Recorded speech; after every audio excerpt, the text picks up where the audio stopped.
It takes a certain skill set to find potential in what could be perceived as nothing at all. You know, planting a seed is symbolic far beyond just simply broadcasting across prepared ground. In 2015, Gardopia Gardens transformed this vacant lot here in the heart of San Antonio's east side. What was once known as a food desert and a community that struggled with crime and economic troubles has been given new life and a new message that feeds this neighborhood's strength and hope. We're here today to show you what has grown from this grassroots operation, the power to fuel our bodies and minds, and the drive to better our city's forgotten streets. I'm Michael Grimes, and this is Source to Course.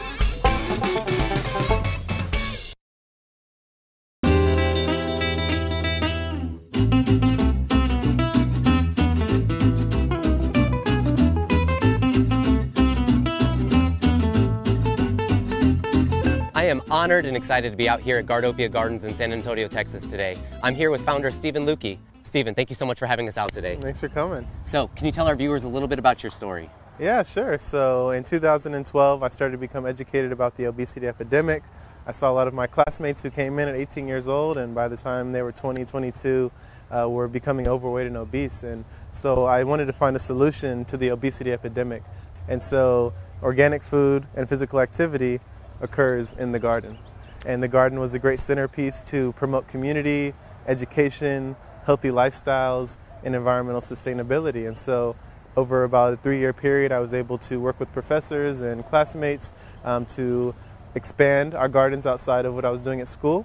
And in 2015, we were able to found Gardopia Gardens, which is a nonprofit aimed at promoting health and wellness through gardening. I think that gardening is a great way to bring the community together. It doesn't matter if you're black or you're white, you're rich or you're poor, you're skinny or you're fat, you're a doctor or you're a burger flipper. When you're in the garden, everybody's equal. It's more than just food and gardening. It's also about community, environmental sustainability. There's over 7 billion people on this planet, and it's only rising. People estimate that the carrying capacity of Earth is between 9 and 13 billion. We're going to find out. But again, food security is really key, being able to lower those costs.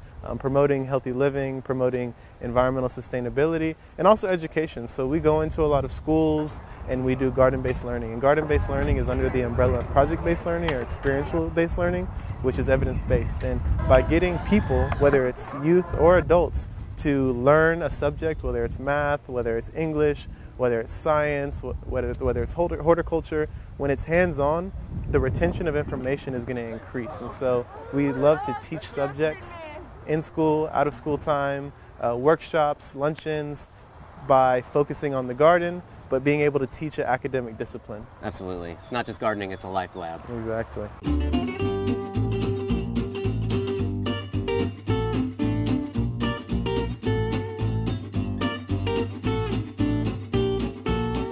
You know, one question that's always going through my mind is, as a chef, I feel like there's a responsibility to help promote healthy living and through gardening.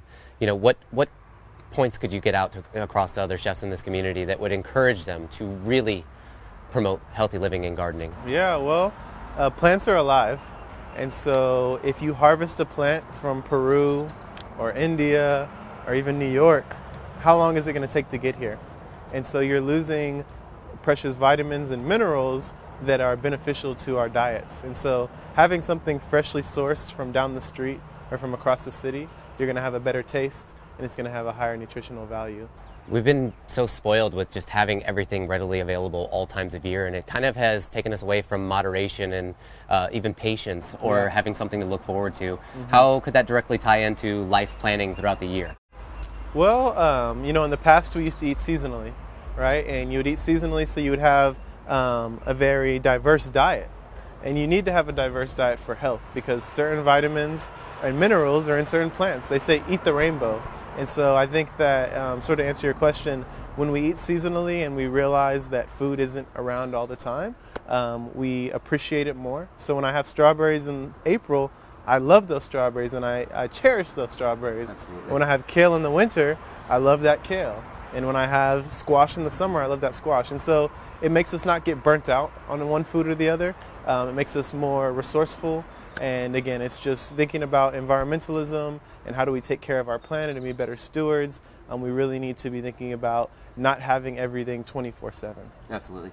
What we're standing in here is a lot, and it's an ever-changing landscape. What do we have here? This kitchen is proof that change is constantly happening. What is in store in the future for Gardopia Gardens? We started this property because of crime in the area, and the San Antonio Housing Authority received a grant from the Department of Justice to try different strategies to reduce crime in the area. So they did drug busts and more police, more lighting, but one of the other strategies was crime prevention through environmental design. And so this property on Hayes Street, there's issues there as well, and so we're just going to try to engage the community, plant trees, have the community adopt trees, and hopefully they feel that these spaces are safer for them, because not everybody here is doing crime. It's actually a small percentage, but that small percentage can terrorize the community. And so I have had people who have walked by here and say, man, I feel safe now, versus when it was just trees and brush and trash. They didn't want to walk by here. They would run by here. They would avoid it at all costs. And so we're going to be expanding half a mile up the street. We're looking at another property on Houston Street, and I don't want to say too much, but we're in talks about starting an educational farm. That's amazing. In the rural setting. So we'll be able to go into schools and go into churches and promote community and healthy living, but we may have a retreat site where people can go out to an educational farm, spend a day, be out with nature, get outside of the city, as well as we'll be producing on about 2 to 3 acres of land, so we'll be able to grow more fresh, more organic, more local produce to bring back to the city to nourish the community. If you could give 1 or 2 tips to our viewers that could help directly impact their lives today, what would they be? I would say, 1, it's not that difficult to grow a garden. There's no reason you should buy spinach or mint or parsley or oregano.